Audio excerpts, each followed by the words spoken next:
Oh, simple sentences are great. They're short. They usually contain one main idea, but lots of times we like to show the relationships between ideas and do it in the same sentence. Now that's what this chapter's all about, showing relationships between ideas in the same sentence. Well, here are 3 simple sentences. Tom sat down. He turned on the light. He wanted to read. Now, we can guess the relationships between those ideas, but we can communicate a whole lot more clearly if we can actually say what the relationships are. After Tom sat down, he turned on the light because he wanted to read. Oh, it's important to be able to communicate the relationship of one idea to another. In this chapter, I'll let adverb clause herself tell you how she does it.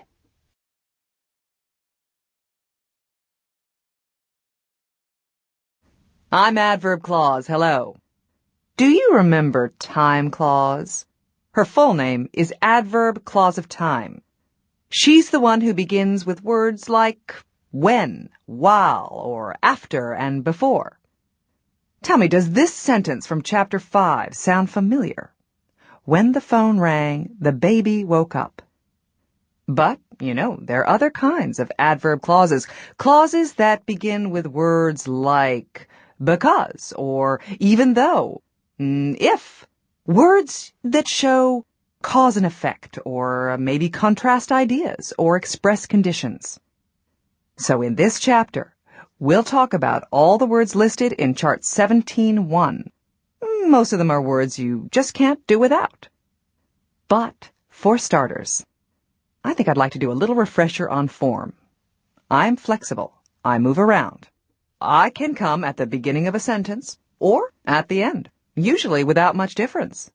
When I come first, you need to stick in a comma. But you don't need a comma when I come after the main clause. Okay? Great. Catch you later. Okay. You've been using because ever since you started using English. It's one of those words everybody needs right from the beginning, because people are always talking about what causes what. Tariq is happy because his family is here. There you go. But there are a couple of other useful ways to tell someone what causes a result. Now that Olga has a job, she can pay her rent. That means because Olga has a job now. It implies that Olga didn't have a job a little while ago. And how about this one? Since Al doesn't have a car, he has to depend on his friends to drive him places. Well, that means because Al doesn't have a car.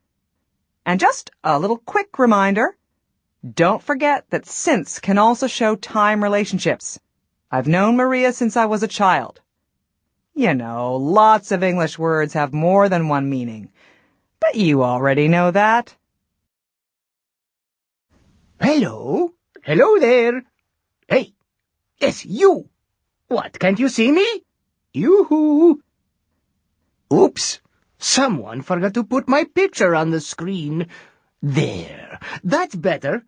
But I was here all the time, even though you couldn't see me. Life is full of surprises, isn't it? We just never know what's going to happen when we get up in the morning. Ah, yes. Surprises. Unexpected things. That's what I express. I'm even though. Let's say Oscar had a ticket to a championship soccer game. What is the expected result? Because Oscar had a ticket, he went to the game. But sometimes things don't work out as we expect them to. That's where I come in. Even though you had a ticket, you did not go to the game. What? It was a championship game. It was sold out. You had a ticket, but you didn't go? That's a surprising, unexpected result. Even though is a lot of fun to use. Well, at least I think so. But I like surprises.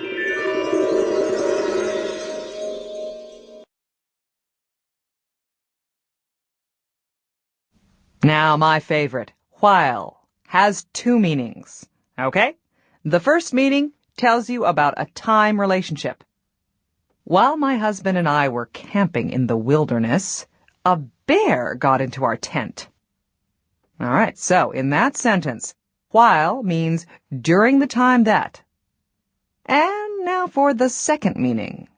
Well, while can contrast ideas, can show that something is the opposite of something else. My husband likes to go camping in the wilderness for vacation, while I prefer to visit big cities such as London. And, you could also use whereas instead of while. It means the same thing. But whereas is pretty uncommon.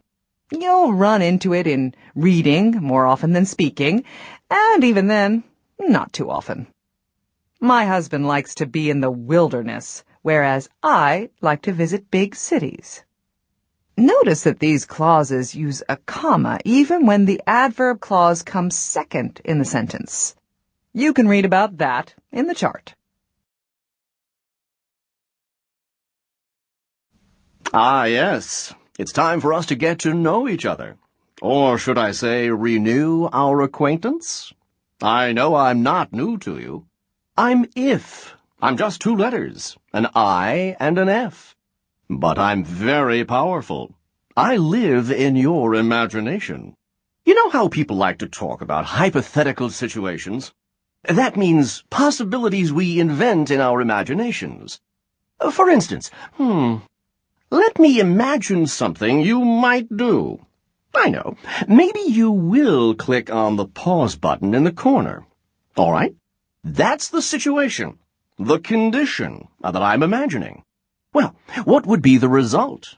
That's where if comes in. If you click on the pause button, I'll stop talking. And of course, if you don't click on the pause button, I'll keep talking. If gives a condition that will produce a certain result. All hypothetical, of course. Check out the verb forms in chart 17.5. Usually it's a good idea to stay away from using future verb forms in my adverb clauses. And I'll be back to talk to you about the other words listed in the chart. Words like whether and unless. Bye. Let me tell you about my close associate, whether. We mean the same thing, really, but we're used a little differently. Whether likes to combine with or not in adverb clauses to say that something just doesn't matter. The result will be the same no matter what. Robert is going to marry Andrea whether his parents approve or not. Robert is obviously a strong-headed young man. Some people might say that he's disrespectful of his parents. Their approval doesn't seem to matter to him. Now, if you stick even in front of me and get even if, there's a special meaning that's very similar to whether. Robert is going to marry Andrea even if his parents disapprove. Like whether or not, even if says that something just doesn't matter. The result will be the same. Is even if the same as even though? No, sorry. Jim is going to marry Marcia, even though his parents disapprove. In this case, we know that Jim's parents disapprove. Even though usually talks about real situations. Even if usually talks about hypothetical situations. See the difference? I thought that you did. In case you were wondering, there is more than one way to talk about possible conditions. I'm the most common. Me, that is. I mean, if. You've met whether and even if. Now let's talk about in case. In case means if, but it's even iffier than if that makes any sense at all. For instance, I don't think you need more information. But the possibility exists that you might. So I'll say to you, in case you should need more information, look in a grammar handbook or a dictionary. In the event that is very similar, but is quite formal. In the event that you should need more information, look in a grammar handbook or a dictionary. Oh, you should check out chart 17.7 in case I forgot to tell you something about these expressions. Hi there. I'm O.L.S. You can go ahead to the next screen, unless you want to hear some information about me. Well, I can say that another way. You can go ahead to the next screen if you do not want to hear what I have to say. I can be really tricky to understand sometimes.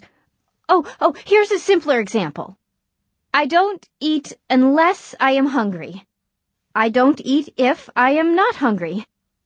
Those two sentences mean the same thing. That's what I do. I give the same meaning as if not. Well, unless you have any more questions, I've got to be going now. Bye. Didn't you tell me earlier that you wanted to go to the championship soccer game? Well, only if you already have a ticket can you go to the game. No ticket? Sorry, you're out of luck. Watch it on TV. There's no way you can get into that game unless you already have a ticket. The only way to get into that game is to have a ticket. Notice what happens to the subject and verb of the main clause. You can go to the game only if you have a ticket. But only if you have a ticket can you go to the game. Just one of those things in English. You invert the subject and verb if the only if clause comes first. It's like beginning a sentence with a negative word. Never have I heard that name before. You can check that out in Unit D of the appendix. So I'll leave you now to finish this chapter on your own. But never fear, I'll be back later in this CD-ROM program for one of the most fun chapters of all. Conditional sentences. You'll love it when you get to use your imagination as much as you want. What would you do if you were the most powerful person on Earth? Well, we'll find out.